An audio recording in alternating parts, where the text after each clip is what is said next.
Escuchas un podcast de Dixo. Escuchas Fuera de la Caja con Macario Esquetino por Dixo, la productora de podcast más importante en habla hispana. Bienvenidos, esto es Fuera de la Caja, edición número 15. Hoy estamos un poco tarde, un problema técnico nos impidió grabar cuando se debía y en consecuencia salimos un poco tarde en esta ocasión, pero aquí estamos con ustedes para poder platicar acerca de lo que está ocurriendo. Como usted recuerda, las emisiones nones las utilizamos para poder platicar de lo que ocurre en México, de la situación de coyuntura, mientras que en las ediciones pares podemos tocar temas mucho más de largo plazo, de largo aliento, como las hemos llamado, y bueno, pues tratar de comentar acerca de lo que pues estoy trabajando en este momento, lo que estoy estudiando, lo que creo que puede ser útil. Pero pues en las ediciones nones, como es la del día de hoy, lo que nos corresponde es platicar acerca de la coyuntura, y me parece pues que en este momento ya tenemos más claridad de en qué dirección se está moviendo el nuevo gobierno. No es, en mi opinión, una dirección muy agradable, pero bueno, pues eso fue lo que eligieron los mexicanos el día 1 de julio, y así es como va a estar ocurriendo en el futuro próximo, así va a funcionar la política, y creo que ese es el primer punto que nos debería quedar perfectamente claro. La forma como los votantes decidieron le dio todo el poder a una sola persona, al señor Andrés Manuel López Obrador. No es a un partido político en sí, porque Morena pues es una confederación de grupos que tienen visiones muy distintas, incluso contradictorias, contrapuestas, no se quieren, pero pues se mantienen juntos porque los atrajo la posibilidad del poder, lo alcanzaron.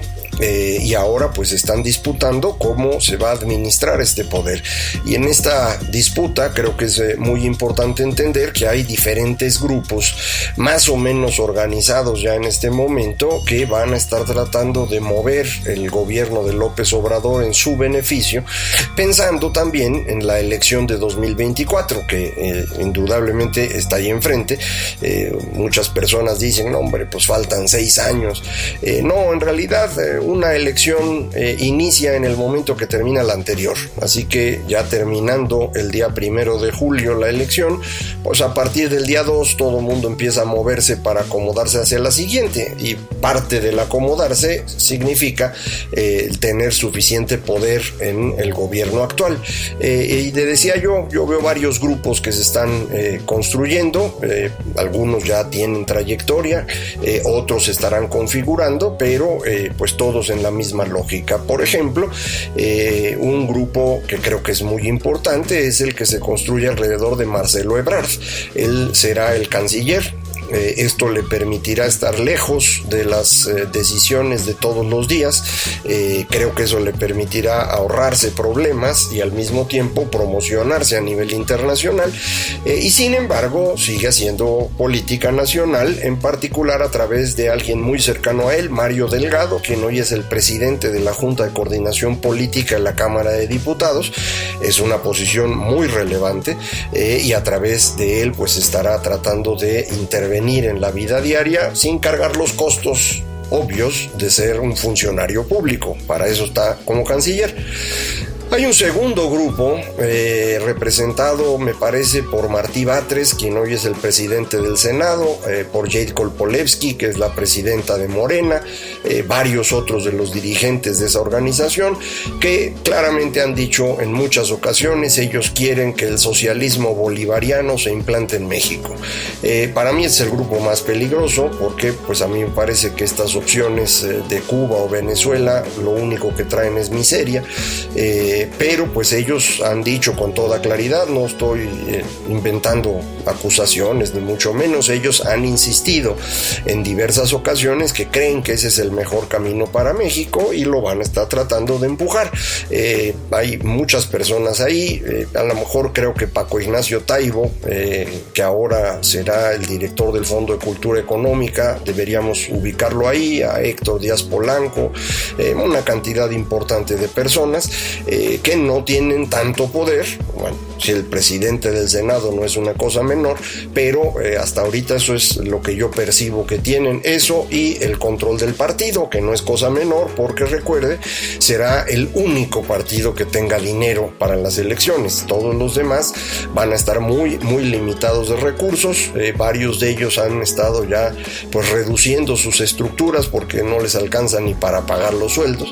Entonces, van a tener una ventaja importante los señores de Morena, y esa ventaja la van a tener en sus manos las personas que creen que el socialismo del siglo XXI, Fidel Castro, Hugo Chávez, el señor Maduro, son buenas ideas. Bueno.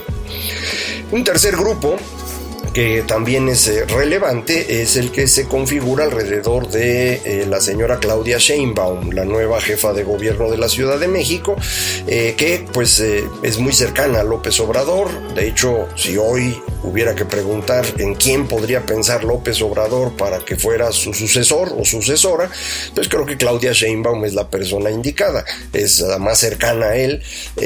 Muchas personas se han movido de un equipo al otro, y alrededor de ellos está fundamentalmente este grupo llamado Democracia Deliberada, un grupo de académicos relativamente jóvenes que pues fueron dándole un sustento ideológico a la campaña de López Obrador, también de Claudia Sheinbaum.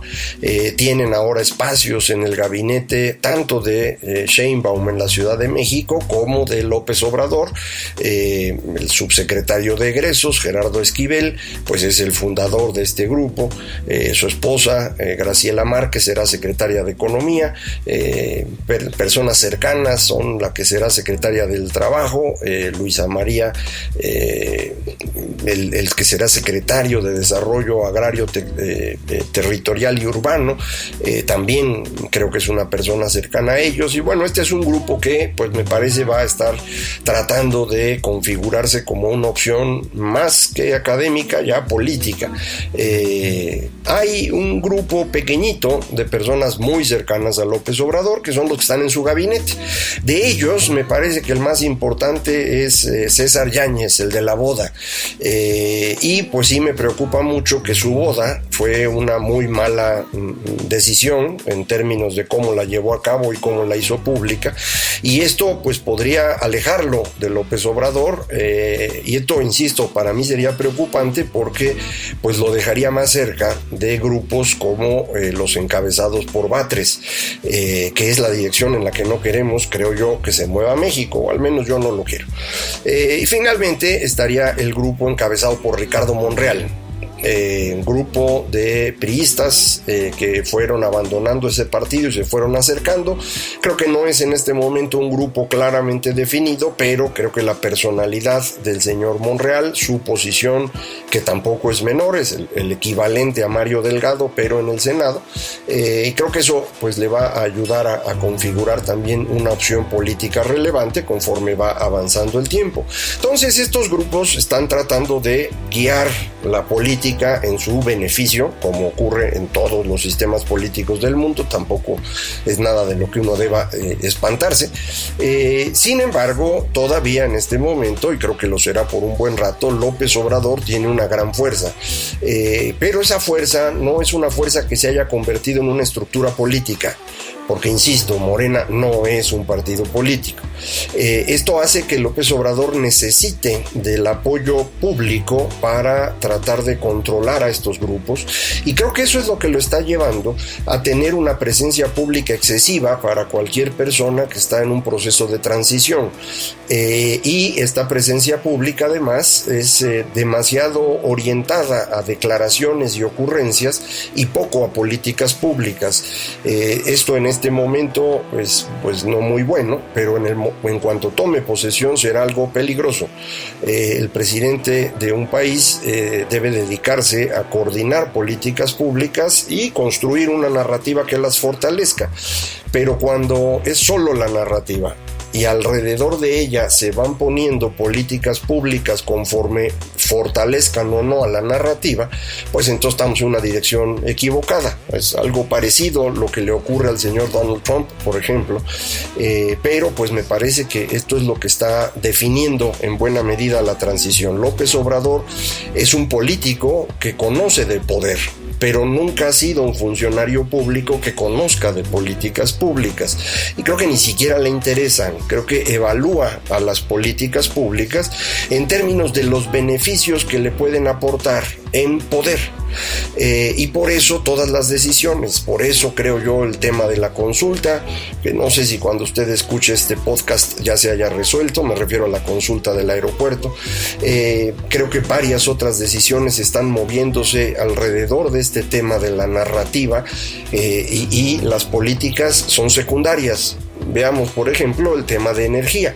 De pronto empezaron a decir que Pemex ya no va a exportar petróleo porque vamos a producir gasolina para vender en México.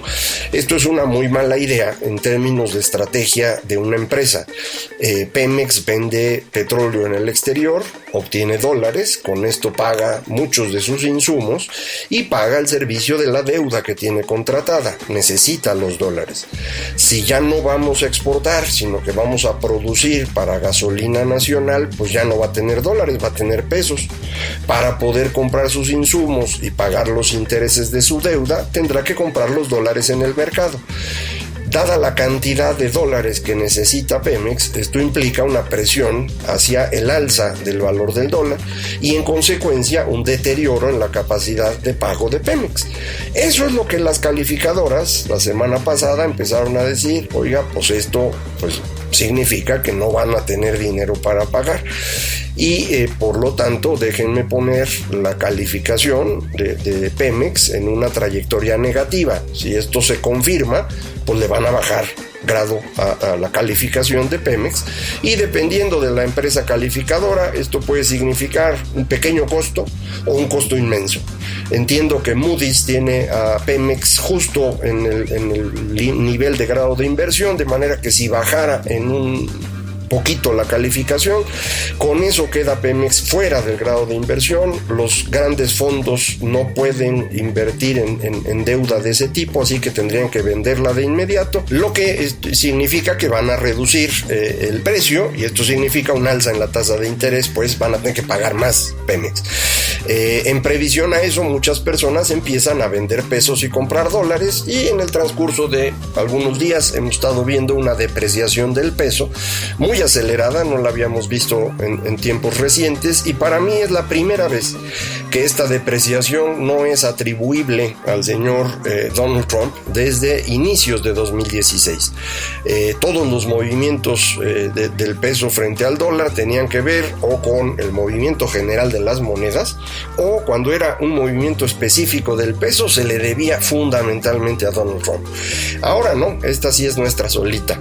Esto es una decisión anunciada por el nuevo gobierno que las calificadoras interpretan, traducen para sus inversionistas, y los inversionistas reaccionan retirando dinero del país, es decir, vendiendo pesos y comprando dólares, depreciando el peso. Estas medidas que se anuncian desde este nuevo gobierno, que insisto, son construidas alrededor de una narrativa que quieren fortalecer y no alrededor de una forma de gobierno que quieren implementar, están complicando mucho las cosas y se empieza a notar. Hay también el anuncio de que la Comisión Nacional de Hidrocarburos y la Comisión Reguladora de Energía pasarían a formar parte de la Secretaría de Energía, lo cual les haría perder independencia, serían poco creíbles y complicaría las siguientes licitaciones de la reforma energética en caso de que se quisieran hacer. Como parece que no quieren hacerlas, pues entonces a lo mejor el efecto no va a ser tan significativo en esa dirección, pero cuando se quiera volver a intentar una licitación, pues no va a haber quien la crea. Esto significa, pues se acaban los flujos de inversión alrededor de la cuestión energética, y eso pues no puede ser una buena noticia. Me dirán que pues es que Pemex va a producir. Pues es que Pemex no lo va a hacer. Pemex no es capaz de producir. Si Pemex fuera capaz, lo estaría haciendo desde ahora, o lo podría haber hecho en los últimos años. Han sido ya muchos años de caídas en producción de Pemex, resultado de que se les acabó el gran manto petrolero que fue Cantarell, y eso es lo único que realmente Pemex ha tenido. Uno pues puede buscar otras explicaciones de por qué no funcionan, pero la verdad es que es una empresa profundamente ineficiente. Recuerde usted, tiene el triple de personal del que tiene cualquier otra empresa en el mundo que haga lo mismo, que tiene prestaciones significativas que no se pueden pagar. Adicionalmente, las instalaciones son viejas, no están bien cuidadas, el mantenimiento no ha sido bueno. No lo puedo decir con certeza, pero yo estoy muy convencido de que el problema del huachicol tiene que ver no solo con autoridades municipales, sino con personal de Pemex, que es el que ayuda a que puedan saquear los ductos de Pemex. Una empresa que tiene un problema de este tamaño, pues es difícil creer que pueda hacerse competitiva de un día para otro. Yo con que dejaran de robar combustible, pues estaría bastante contento, y no veo hasta este momento que haya alguna, digamos, declaración de quienes van a hacerse cargo de esto, de cómo lo harían. Entonces, bueno, pues creo que se nos empieza a complicar mucho el escenario. Vamos teniendo, insisto, este conflicto creciente al interior del gobierno, de los grupos que quieren jalar la política hacia su lado. No existe una estructura política que les dé todavía orden en estas disputas. No se tienen ideas claras de qué se va a hacer en el gobierno, y esto empieza a reflejarse en decisiones en los mercados, pero también tenemos una significativa caída en términos de capital humano en los funcionarios públicos. Yo entiendo que muchas personas creen que los funcionarios públicos todos son ineptos y ladrones y todo lo demás, pero no es así. Hay una cantidad muy importante de personas en el gobierno, en distintos ámbitos, que son profesionales de su área, que han trabajado durante años en el gobierno en distintos lugares, y que han adquirido una experiencia que no se puede sustituir fácilmente. Muchos de ellos están yendo. Algunos están yendo porque ya les dijeron que se van, otros porque pues no creen que puedan seguir trabajando en buenas condiciones. El salario va a reducirse para muchos de ellos, y pues no consideran que esto sea una buena idea y están buscando espacios en otros lados. Apareció la nota de que habría 200 altos funcionarios del Banco de México, estarían aprovechando que pueden pedir su jubilación para irse de una vez y no entrar en discusiones de si su sueldo es muy alto o muy bajo. Pues esa pérdida de capital humano no será fácil de reemplazar, y si el gobierno que entra no tiene una estructura política que controle sus disputas internas, ni tiene un equipo con experiencia y capital humano suficiente para aplicar políticas públicas, pues uno se preocuparía. Si además esas políticas públicas no tienen una lógica interna, sino que responden a la lógica política, pues entonces la preocupación es mucho mayor. Entonces, como usted se podrá imaginar, yo estoy bastante preocupado. Me parece que estamos avanzando de una manera muy consistente hacia una situación inmanejable. Habrá quien diga que lo que ocurre es que México nunca ha estado peor y que este gobierno ha sido una cosa terrible y que no puede empeorar eso. No crea usted, sí puede empeorar, y me parece que ya lo está haciendo, y creo que sí hay una cantidad importante de cosas que se necesitan hacer y que el gobierno nuevo no está entendiendo. Ellos suponen que su voluntad es suficiente para encauzar las cosas en una dirección distinta. La voluntad importa, pero no lo es todo. varios de quienes llegan en el nuevo gobierno, no dudo que sean gente honesta y bien intencionada. No todos son así, Es decir, tenemos evidencia de una cantidad muy grande de quienes están ahora en este nuevo gobierno que no han sido pues hermanas de la caridad, no han sido gente transparente, no son personas que escuchen, tienen sus defectos pues como cualquier ser humano. El asunto es que en un sistema político democrático, cuando algo así ocurre, pues uno lo que tiene son espacios de contrapeso. Aquí no hay contrapesos. Y no hay contrapesos porque las instituciones democráticas en México son muy recientes. Las dos más antiguas, el Banco de México y la Suprema Corte de Justicia, son las que hasta hoy están aguantando más los golpes. Las demás no parece que tengan cómo aguantar. Ya están poniendo en duda el Instituto Nacional de Evaluación Educativa, ya nos anunciaron lo de las comisiones de hidrocarburos y reguladora de energía que le comentaba, entonces ahí pues tenemos problemas serios. No tenemos partidos de oposición.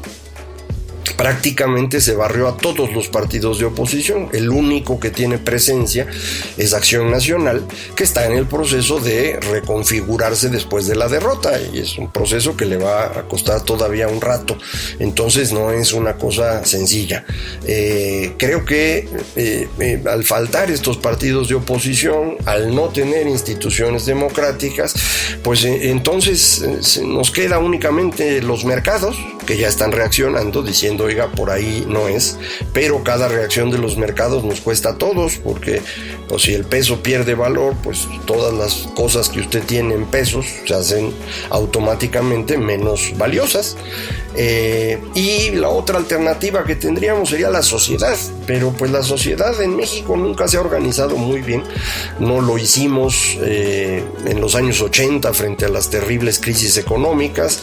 Lo que sí ocurrió entonces fue este movimiento de los partidos políticos de oposición que eventualmente nos llevó a la transición democrática, pero hoy esos partidos no están, y la sociedad, insisto, no está muy organizada. Uno diría, bueno, los medios de comunicación, pero en México los medios de comunicación son todos incapaces de sobrevivir sin la publicidad gubernamental, y esto pues también está en duda. No sabemos cómo lo va a manejar el nuevo gobierno, y en consecuencia en muchos medios hemos visto contracción de la planta, de la nómina, de los articulistas, de los reporteros, porque pues no le está alcanzando el dinero.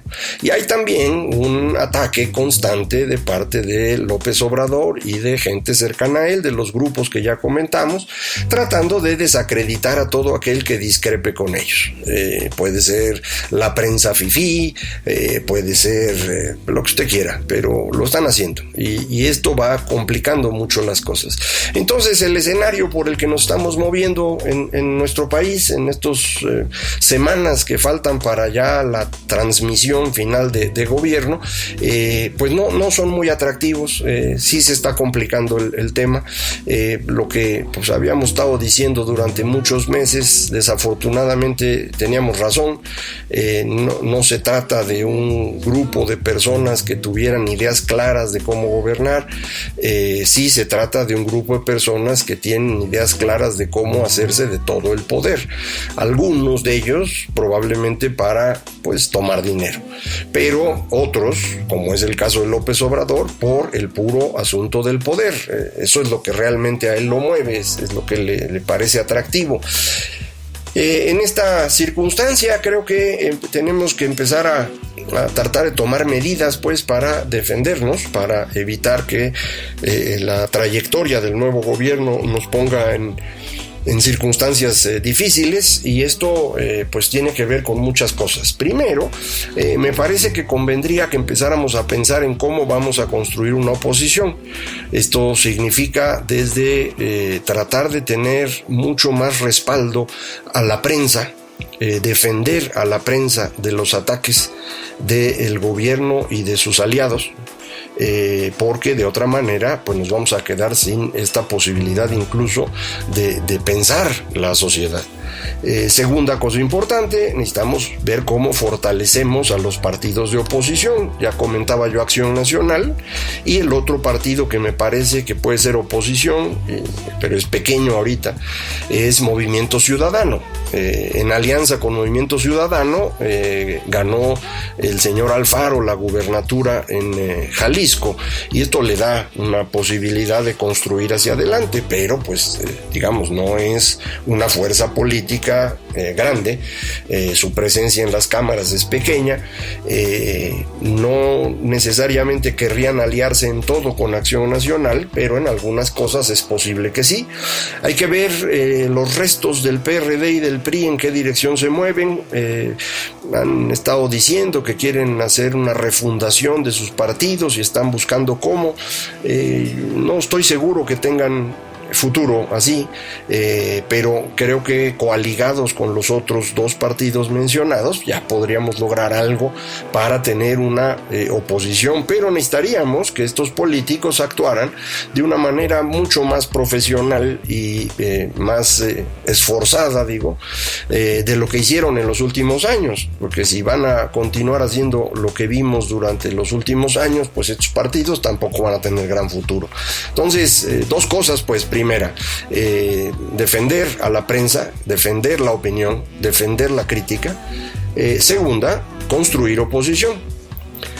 Todo esto no obsta para que usted también vaya tomando sus propias medidas en términos de protección personal, digámoslo así, en contra de las decisiones que puedan dañar su patrimonio.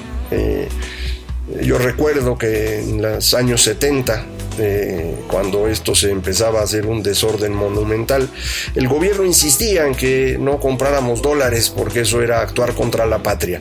En realidad el asunto de si el dólar pierde valor o gana valor es algo que el gobierno puede afectar y usted no. Entonces usted no es responsable de eso. Si las opiniones o declaraciones del señor López Obrador se reflejan en nerviosismo en mercados y por lo tanto en depreciación del peso, pues los dichos del señor López Obrador ya le dañaron a usted su patrimonio. Tiene usted todo el derecho de defenderse, así que en pocas palabras empiece a dividir parte de su patrimonio en cosas que le ayuden a soportar depreciaciones de la moneda. Esto es divisas, dólares, euro. El oro a veces sirve, aunque ese no da rendimiento. Pero usted vaya viendo con quien le tenga confianza en qué cosas podría empezar a cubrir una parte de su patrimonio. Yo creo que es lo más correcto. Y esto es, me parece, el camino en el que nos vamos a ir moviendo. Muchas personas pues tienen gran fe en que la economía mexicana va a ser maravillosa a partir de que López Obrador tome posesión. Yo no veo ninguna razón por la cual pensar en eso, no veo ninguna. Si a ustedes aquí que me escuchan tienen esas ideas y saben por qué este país va a estar mejor, yo sí les agradecería que me digan, porque capaz que no lo estoy viendo y tienen razón, pero lo que yo puedo percibir de la economía en este momento no es muy atractivo. Y hay que sumarle a eso un entorno internacional que tampoco va a ser atractivo. Es muy probable que el próximo año tengamos un crecimiento menor en la economía mundial, en parte por China, que está creciendo menos y porque tiene que enfrentar un problema de deuda bastante considerable, y también pues Estados Unidos es probable que su periodo de expansión se acabe en algún momento del próximo año. Entonces en ese entorno pues es difícil que a México le vaya extraordinario, pero si además de ese entorno nosotros mismos vamos tomando decisiones que cuestan, pues con más razón el asunto se complica. Entonces sí creo que es conveniente que tome usted ya precauciones con respecto a lo que va a venir hacia adelante. Esto no significa que agarre sus chivas y se vaya, no, me refiero a precauciones nada más. Muchos tenemos aquí nuestros empleos, nuestra forma de ganarnos la vida, nuestras familias, nuestras casas. Entonces pues el asunto es cómo hago para que esto no se ponga demasiado en riesgo, porque pues como se van viendo las cosas, insisto, se complica ya claramente la situación económica hacia adelante. No hay una crisis ahorita, No estoy seguro que la vaya a ver pronto, pero sí puede haber una depreciación del peso como la que hemos estado viendo de forma más constante. Ya no es solo Donald Trump la amenaza al valor del peso, ya también es López Obrador por sus declaraciones. Podría haber dicho otra cosa, pero no lo hizo. Entonces, pues este es el escenario, no es un momento coyuntural así maravilloso que digamos, pero pues, insisto, eso fue lo que decidimos los mexicanos el 1 de julio. Recuerde usted que poco después de la elección, 2/3 partes de los mexicanos estaban absolutamente convencidos de que para diciembre, enero, febrero, este país iba a resolver sus problemas todos, económico, político y de seguridad, gracias al triunfo de López Obrador. Estas expectativas inmensas son en sí mismas un problema que le va a costar trabajo a López Obrador administrar, y creo que también por eso pues su énfasis en la comunicación diaria, pero pues cuando no hay resultados, las expectativas no se cumplen por más que uno platique, y pues llega el momento en el que la gente empieza a decir, oiga, que no habíamos quedado que esto iba a ser una maravilla, y creo que ese momento va a empezar a sentirse muy pronto, y ahí López Obrador tendrá que tomar decisiones, y en ese momento la estructura interna de esta agrupación que llamamos Morena va a ser determinante. Entonces, por eso le digo, esto de que se estén ya preparando los grupos rumbo a la siguiente elección no es un asunto trivial, es lo lógico, están haciendo bien en organizarse, y creo que usted haría muy bien en empezar a identificar esos grupos y entender que no todos son iguales. Hay unos que quieren una cosa y otros que quieren otra. Hay algunos, como es el caso de Marcelo Ebrard, pues que han mostrado un desempeño exitoso. Fue, creo yo, el mejor jefe de gobierno que ha tenido la izquierda en la Ciudad de México. Hay otros que no han tenido el mismo desempeño, que nunca han tenido puestos ejecutivos, como es el caso de Martí Batres, pero sí tienen una ideología durísima, que a algunos les gustará, pero insisto, basta voltear a ver a Cuba o Venezuela para ver que esto no es una gran idea. Pero así está. Entonces usted vaya empezando a involucrarse más en defender su patrimonio, en entender mejor cómo se está moviendo la política, en defender a los críticos, en tratar de participar en la organización de la oposición, porque se va a necesitar. Entonces aquí vamos a seguir platicando mientras se pueda. Por eso le digo que hay que tratar de pues defender a los críticos, porque pues se dejan venir los golpes, ¿no? Golpes que parecerían espontáneos y no lo son tanto. Sí se organizan estos grupos para pues tratar de desacreditar al crítico, perdón por la redundancia, pero pues eso es lo que se intenta. Entonces aquí vamos a continuar, vamos a seguir hablando cada 15 días acerca de la coyuntura y en semanas alternas de lo que ocurre en esta visión de largo aliento que pues trato de compartir con usted.